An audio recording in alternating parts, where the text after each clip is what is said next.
Hey mama, I'm Trish, and I need to tell you something that might tick off some people in the birth world. Birth doesn't have to be terrifying. It just needs to stop being a stinking mystery. After 16 years as a labor and delivery nurse, catching over 1,000 babies and birthing 6 of my own, I got fed up watching scared, unprepared moms walk into delivery rooms. So I created the birth education I wish every mama had. Real talk from someone who's been on both sides of that delivery room door. Right now, I'm giving you everything: my 3 signature birth courses, monthly support calls, my brand new birth pod class, and 30 days free in our Mama membership. Plus, I'm shipping you my labor birth comb absolutely free. This little tool is a game changer for natural pain relief during contractions. That's over $4,300 worth of birth education, plus a physical tool delivered to your door. Your body was made for this, mama, but you need to know your options. Get the Calm Birth Bundle at labornursemama.com/calm, CALM, because confident mamas have better births. You get a 14-day money-back guarantee, lifetime access, and it's available right now inside our app. Stop letting birth be a mystery. Get educated, get empowered, get the bundle, and get your birth comb free.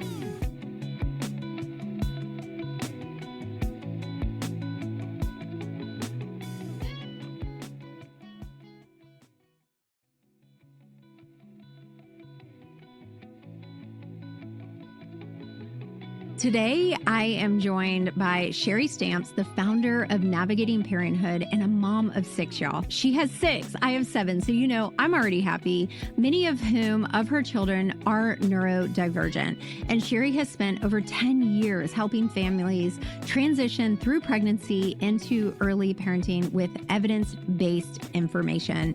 She is a postpartum educator, a doula, a craniosacral therapist, a breastfeeding specialist, a baby-led sleep and well-being expert, just to name a few. So join us as we talk about all the things. Good morning, everyone. So Shari and I are going to be talking about some different topics than we've talked about here on Labor Nurse Mama.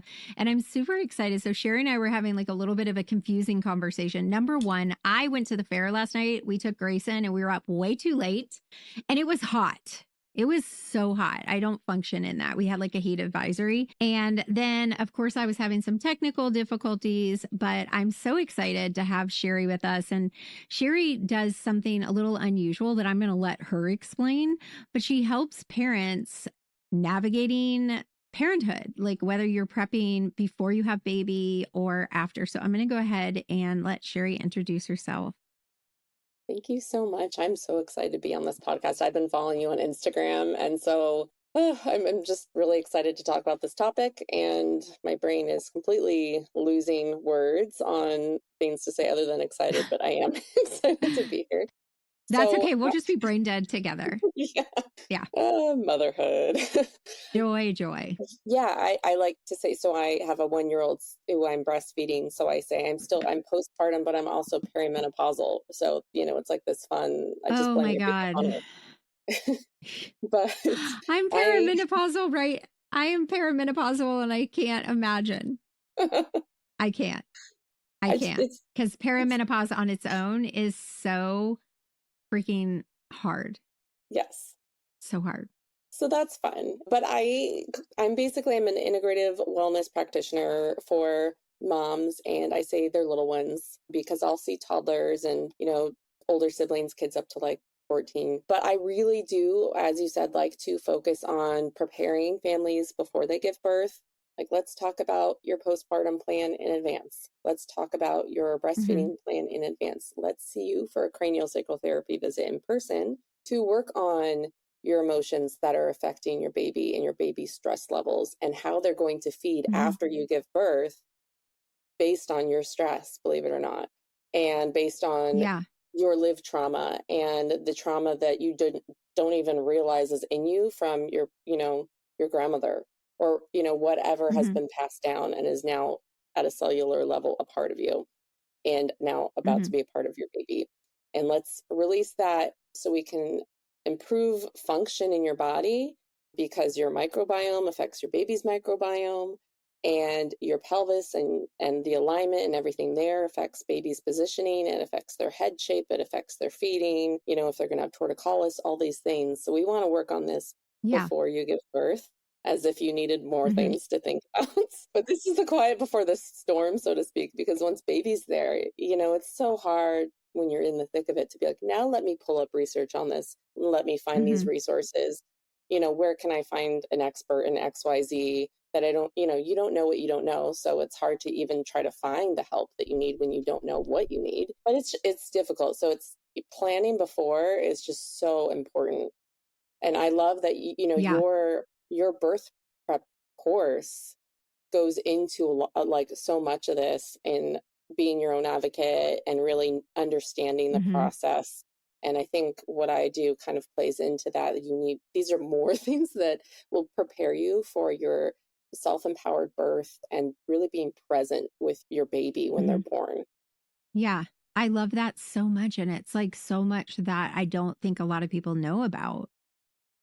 So I would love to dive in deeper, like we were talking about. And I'm just going to let you kind of take away and let's talk about some of those like really nitty gritty specifics. Okay. So where should we start?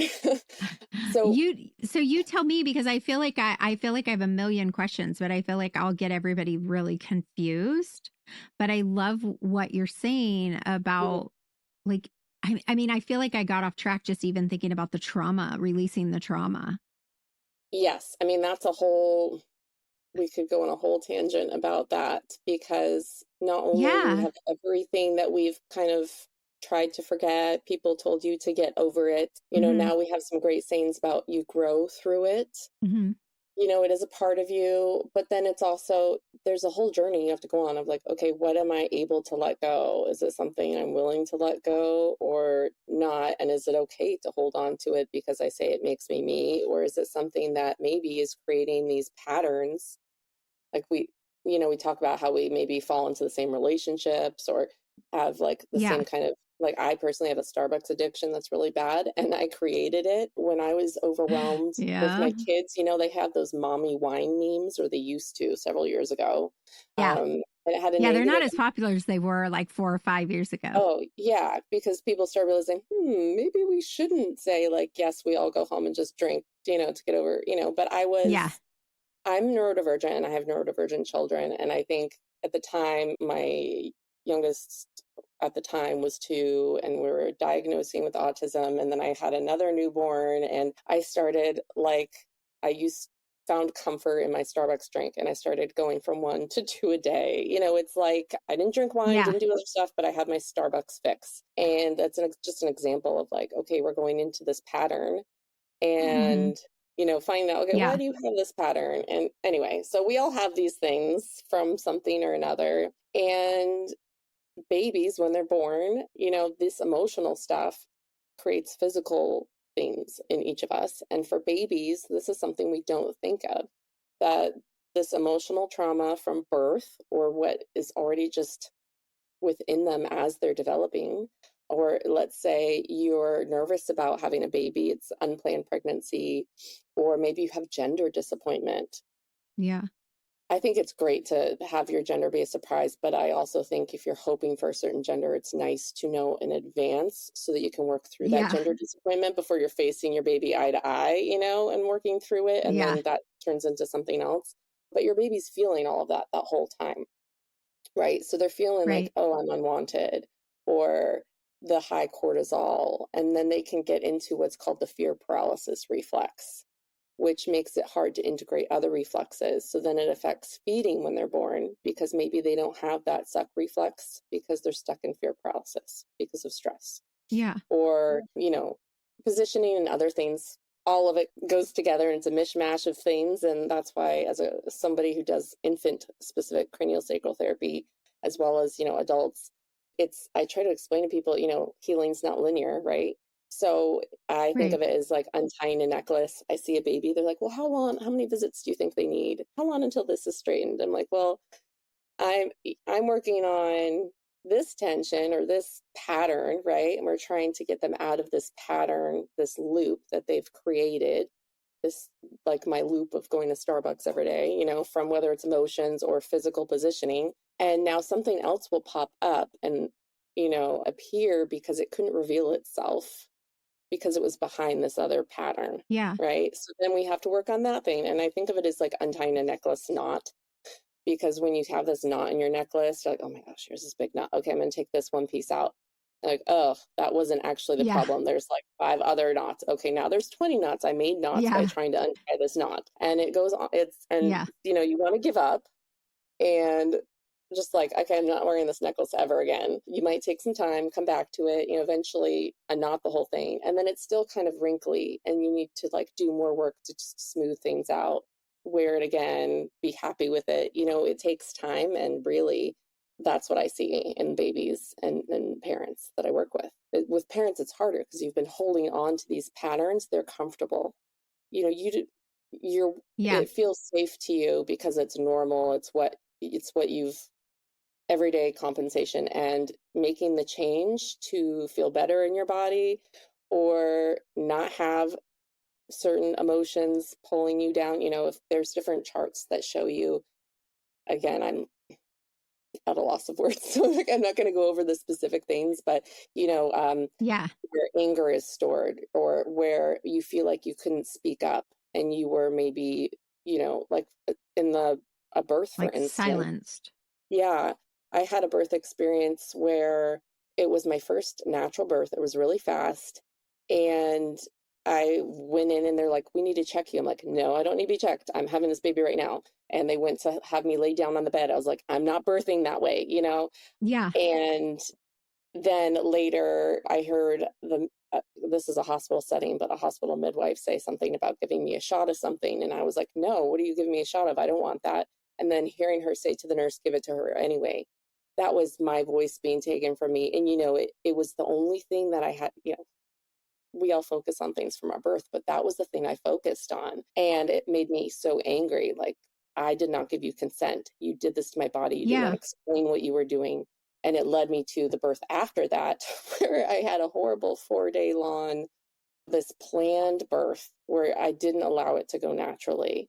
Yeah. Because I wanted to have more. I wanted my doula to be able to make it in time. I wanted my birth photographer to make it in time. I wanted to be able to tell people I don't want that Yeah. midwife coming. So you were controlling it all. So I had more control in a sense, but really Yeah. no control, because then it was worse on my baby, and it was worse on my body. And I needed, you know, all the things, and then couldn't feel half my body when it came to it, you know. And then she was stuck in the birth canal for an hour. But I still came out of that going, at least they asked me every time they needed to do something. They asked for my consent. They said, is this okay? And they said, I know you said that you didn't want an epidural. Are you really sure you want that now? And, you know, just along the way, I was asked for my consent. So I felt safer in that experience. It was definitely not the birth experience I would normally say wanted.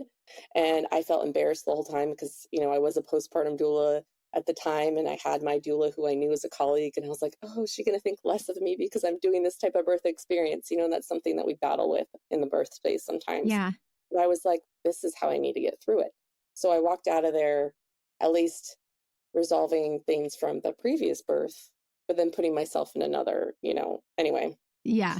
This is me going off on a very long tangent, but So you know, what I like would love to get back to, yes, it's stored in your body and stored in different organs, right? We forget that, or we don't know what we don't know also. And so with babies, when they're not feeding well, we go, oh, what's the latch? Oh, which position are you holding the baby in? And it's not always that.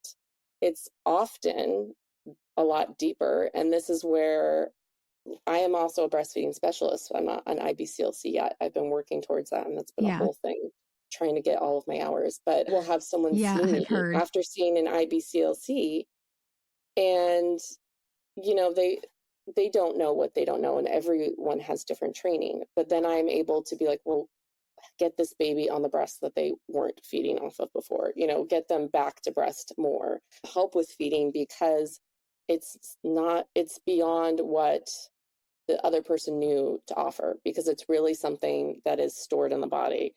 It is nerve dysfunction. It is a tension pattern that's on a loop that we need to try to adjust. Really, I'm working with the baby though, so it's It's not me doing something to the baby. It's saying, you have the ability to do this. It's okay to release. And then the baby's doing the work. So I always tell parents, your baby is doing the work for the next 72 hours. They're going to be releasing. They might be more upset because they're working through stuff. They might be happy. They might be really tired or more hungry. And then you're going to see something very different after those 72 hours. And how does a mom know to come to you? that's the Like, problem is like, I think more yeah, and more people are learning, like CST is becoming a little bit of a buzzword, hopefully, but hopefully not thought of yeah, as a buzz thing. Just because, so I also, aside from my own business, I teach for Beam CST, and I uh-huh, have taught RNs, OTs, PTs, chiropractors. So more people from different fields are learning craniosacral therapy to help their babies and the yeah, children they work with, because they're seeing, oh, this is actually something to do with the vagus nerve. Oh, this is actually something to do with the fascia. Like this isn't, or this is an emotional thing. This is birth trauma. These are things, instead of compensations, we need to actually find the root cause and help this baby feel better and help this family yeah, feel better. Because really, you're working with the whole family. It's not just the baby's problem. There's a parent and their body tissue you need to be looking yeah, at, and how they interact with the baby. Things as simple as me in the appointment demonstrating the fact that I'm talking to their baby is huge. And when the baby's upset, talk about, oh, I'm sorry, was that uncomfortable? And making that normal for the parent who's never seen that demonstrated, versus just the yeah, you're okay, and trying to shut the baby down. Like, we don't realize we're doing that, but that's essentially what saying you're okay to them is, instead of listening to this baby say, yeah, that experience was really hard for me too. Because we have, yeah, as parents, we need to talk about our birth experience a lot, right? It comes up, we need mm-hmm, to try to integrate it, and it can take years. You find out someone else is pregnant, you tell your story again, right? And for babies, they can't communicate it that same way, but you might notice that they are fussy or kind of wanting to chime in when you are telling that story. And sometimes I have babies, that's what they need, is they need the parent to be like, oh, that was tough for you, wasn't it? You were taken away, you were resuscitated for quite some time. You were away from me. That was scary. Or, yeah, I was really nervous about having another baby because I'm so overwhelmed already. You probably felt that. I'm so sorry. mm-hmm, Or, I wasn't really here for you in the pregnancy. I didn't really feel connected. I had a loss in my family, and I was so focused on that. I kind of went numb because I needed to cope. And that was probably hard for you. Things like that are another part of what I do. And it's shocking how just talking with a parent about that, or getting them to slow down and be with the baby when they're feeding, improves the feeding. being Um, present. yeah, connecting with Wow, your baby. that's interesting. So, I give home Yeah, care to my parents because I see people virtually, in person. Obviously, if it's me working with a baby and a parent and an integrative wellness perspective, I like to be in person and see things and be able to touch the baby. But I give infant massages, home care, and, all these things that build connection and help these parents to de-stress as much as the baby, and, regulate their system. And because if you're stressed, your baby's stressed because they're mirroring you. So, like, I might be working with a baby, get their fascia to yeah, kind of unwind it's a so little bit, and then interesting. go home. And I'm sure, And it's like everybody's stressed out. It's yeah, so difficult to progress. yeah, there's so much there. And I'm sure there's so many people who aren't even receptive to some of those ideas. Yes. I mean, it depends on I think, at least locally right now, when someone comes to me, I know that 80% of the time they're probably open to a concept like this, because they have to be more of like a crunchy or semi-crunchy type of person to be like, craniosacral therapy, Yeah, awesome. Other, but even then, sometimes I feel kind of awkward. Like, yeah, I know this may sound weird, but can you, for homework, go home, like take a bath with your baby? If depending on how postpartum they are, I'm like, put the sitz bath tea in the bath, be naked with your baby, and just talk to them. Try to let them comfort latch as much as they want. Wait for them to respond. Like, that's my yeah, main homework with you. And sometimes they're kind of like, oh, give me yeah, looks. And other times, like, they'll look at me and be like, wow, yeah, that makes sense. Oh, yeah, I did that with them. It was great. yeah. It's important. So Yeah. important. So I find myself like, I always say I'm crunchy with a side of medical. So like I've got my Mhm. foot in there and my foot in here. So like I'm open and receptive, but I also am like, like I find myself like wondering about it. But I think on like so many different levels, even if you don't believe validating that to the baby, or like what you were saying when you're talking to it, there's got to be a sense of healing for her too as she talks through those things, because Yes, it's your journey together. exactly. So And like even when you were saying, I'm sorry that they took you from me and that must have been hard for you, it mhm, was also hard for her. yes, It's also got to be healing for her to say it, even if the mom doesn't believe. Maybe she's not like, well, I don't know if I need to validate to the baby. It's still their journey together. So like those things are things she needs to heal too. definitely. And sometimes just asking for forgiveness to somebody is healing because you have guilt you didn't realize. And Hmm. like you were saying about crunchy with a side of medical, I mean, all of this stuff you could, if I had the time and I wanted to, I could find the articles and talk Yeah. about like infant psychology and, babies Yeah. are people. There's, I could bring up all the evidence-based whatnot, but No, I sometimes it's like, 100%, you know I what? It 100% just believe it it. makes sense. Yeah. Yeah. Well, and it, like, if you think about, if we know, and I don't know if you've ever read the book, The Body Keeps the Score, Yes. Wonderful such a book. good book. And it just makes sense. Like, we're not talking about just mental trauma, but physically, birth is traumatizing. Mhm. And the majority of my career, when we talked about birth trauma, it was actually about the baby, not the mom. It's just been in the last like decade that it's become about like mental trauma and not physically trauma.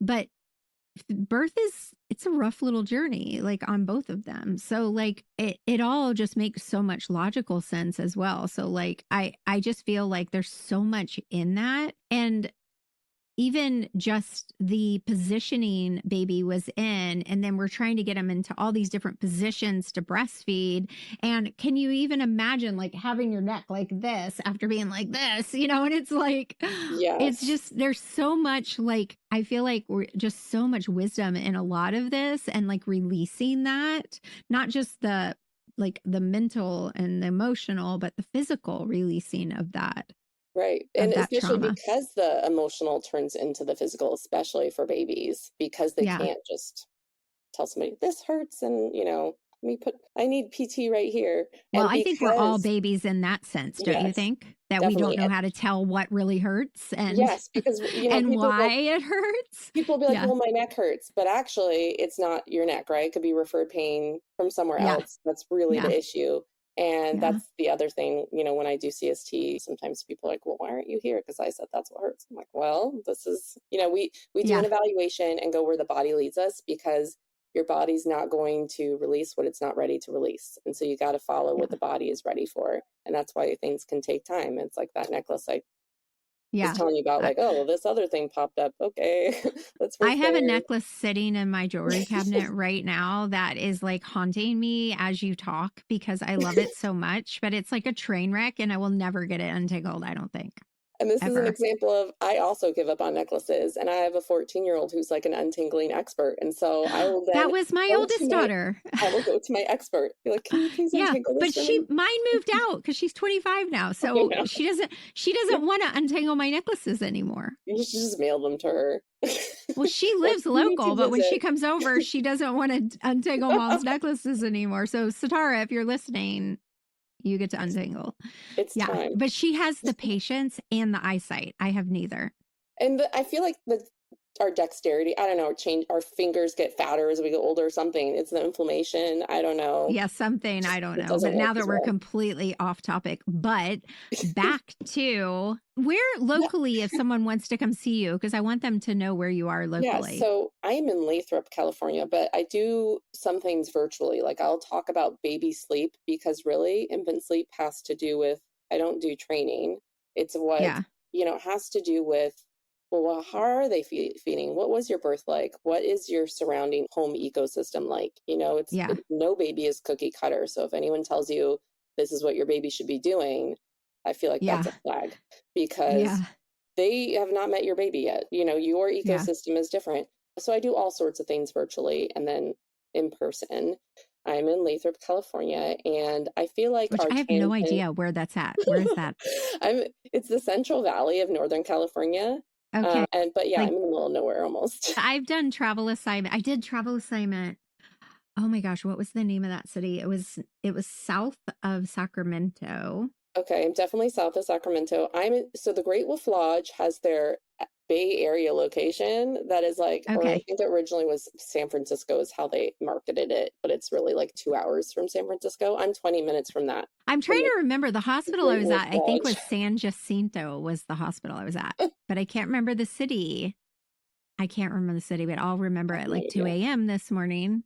Yeah. In the morning, I'll be like, oh, that was the city. But anyway, we stayed in the Bay Area and I drove to the hospital. It was like an hour Okay. and a half. It was a ridiculous drive, but there was nothing to do there. So, Yeah. So where I live, it's kind of like an up and coming city. They say the fastest growing city, but yeah, there isn't much, but that's where I am.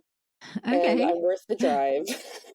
There you have it. I love the confidence. Yes. But back to our children untying necklaces for us, that's just Yeah. to say, like, you need support in untying this stuff for yourself, that other person. It's really hard to do our own stuff. You can't be your own patient, is what I like to say. It's like I go get my own body work. I take my kids to see somebody else because though I work on them myself, there's also the barrier of I'm kind of a part of some of that is Yeah. stuck in them. So I Yeah. need somebody else to help them with that. And then, yeah, this also goes into this is a whole different topic, but oral ties. So we know those can limit infant feeding sometimes. There's some Hmm. people who say ties don't exist. There's a whole bunch of arguments on that. Yeah. But there's different types of ties, and there's also faux ties. And this is going back to that cranial nerve dysfunction and other things in the body, and Hmm. that can present as a tie, but it's actually the baby just needs more support. Their nervous system needs support Okay. and home care. There's so much you can do at home between seeing people. I don't want people to like listen to this and be like, "Oh, I'm lost. I can't do anything without, Yeah. a practitioner." Back to the basics of connection, doing infant massage with your baby, humming and singing with them, having tummy time on you. That's all so Yeah. important. Like just if you're bottle feeding, for instance, I love pace bottle feeding because then it's not like we're propping a bottle and leaning it, Yeah. over baby, and making eye contact and talking to your baby just as if you were breastfeeding, Yeah. making it something that's not passive. It just makes all the difference. Yeah. And I love just the simplicity of just talking to your baby. Yeah. Like I do that and I'm not at bedside anymore, but it's one of my favorite things. And like I honestly I'm very like you've seen me yawning. I'm very tired because I'm too old to stay up late. But I love one of the things I loved the most is right after baby is born and the commotion is done and I dim the lights and baby's eyes pop open, and they're in that awake alert stage. And I would always say, just talk to your baby, sing, like whatever, just have a Mhm. conversation. Like tell them you're excited to meet them. Like, oh, you're the one that's been kicking me. You're the one, and like I've been waiting for you. And it's such that lock when they lock in on each other in that moment, like it's tearing me up. Like it's such an incredible experience that I think a lot of women miss out on because of the chaos of the labor room. Yes. And a lot of moms and a lot of parents will allow visitors to bring Hmm. more chaos, and they miss that. Like I try to tell my students, like, just guard that first hour. Like when grandma meets baby, when your mom meets baby, when your sister meets the baby, that moment's going to be special no matter whether it's immediate or an hour later or 2 hours later or 2 days later or whatever. It's still going to be amazing. But to be able to guard that time, and for like it starts with all your senses, including you speaking to them. Yes. And that So that just smile, floats my boat. Yeah. Yeah. that's the smile on baby's face. The way your baby lights up when they look at you, like, because you are their entire world. There is nothing like that. Yeah. As they get older, you're going to miss that. Sound like Yeah. one of those people. No. It's just, I don't get tired of seeing that smile, what a baby has when their parents holding them. And, Yeah. people often say like, oh, they're baby, they won't remember this, blah, blah, blah. But as we've discussed, like their body will remember it. And also Yeah. this is the foundation of their safety, which Mm-hmm. then allows them to do risky behavior and explore and be curious so that their Mm-hmm. brain can grow, their physical body can develop as they get, Yeah. older through the toddler years and beyond. This is all the foundation of that. And it's very, very important. And your Yeah. time with them matters and you matter. That's a big thing. I mean, there's so many moms in postpartum who feel like they don't matter. Oh, I'm with the baby, so I don't matter. Depending on their situation at home, I'm not making money anymore, so I don't matter. And it's really emotional. It's really difficult. And Mm-hmm. so much loss of identity and other things. And so it's so important to remember, like, you are the world. Yeah. You You you are, matter a lot. yeah, you are creating this person who Yeah. will be a person in the world affecting countless Yeah. others in the world. Yeah. Yeah. Well, and that's like, so I don't know if you know, but I also have a business mastermind for women who have businesses, mostly marketing to moms and parents. And I tell my clients all the time, because I am at the other, and like I have a 10-year-old because I had him late in life, but most of my kids are adults. And I don't care how much money you make or how successful your business is. The most important job you have is raising that human. And you can always go on to make more money and sell your courses or do whatever, but Hmm. you can never go back and have those moments again. Like they are the most important thing. And I'm speaking to the choir because when you love your own business, like it's really hard to separate and set boundaries and step away. And so that's an important part of my mastermind is like, no, you need to like define this as a business, whether you're clocking in at a job or you own the business. Like you need to be clocking out, get your head out of your phone, especially for those of us with social media, get Hmm. your head out of your phone and be present for your family. So that for those of you guys listening, because I know I have a lot of business owners, doulas, and birth workers, like that, it's important for us to remember that this is not just at the beginning. Like I'm going off on a soapbox right now, but this is not just at the beginning of your journey as a mom. This is always, I fail at this as a business owner and as a mom. I have to remind myself too, like Trish, like stop for a minute, look him in the eye and give him attention.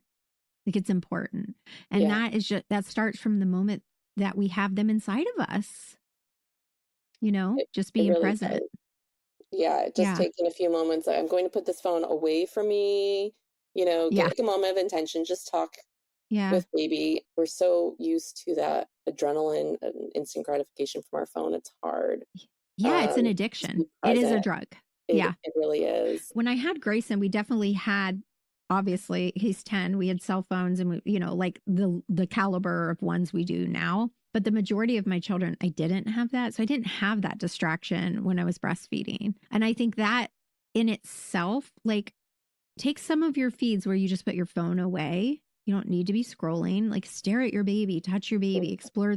Like I can remember there are moments I remember breastfeeding, like looking at their little hands and their Oh yeah. ears and like touching them. And like those moments can be missed when you're staring at your phone instead of like being present in that moment.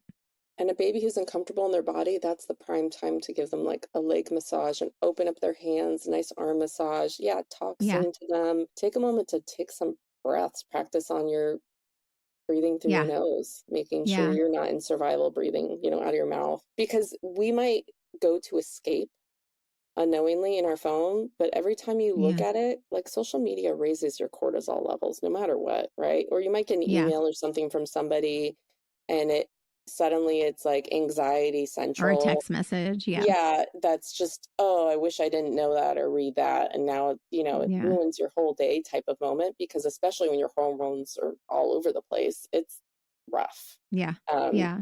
Nothing good can come from it. No. Now that we've gone down like 50 different rabbit Yes, holes, love it. and I know my listeners, they don't like long podcasts, so we are going to be wrapping this up.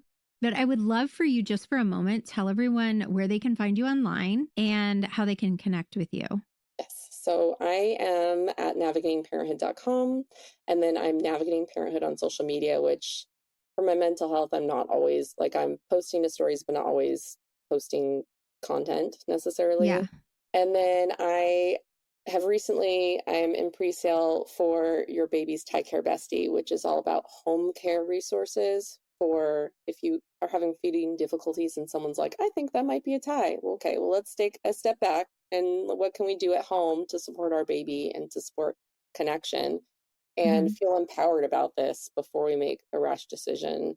And so that's kind of, it talks about what ties are, different people on your care team, different activities and things you can do at home before and then after a frenectomy if you choose to do one or need to do one and so forth. And so it's really a resource that I felt was needed because my clients were coming in, a lot of them after having a frenectomy, not knowing that they should come see me first to help their baby before they do procedure, or not knowing what to do at home.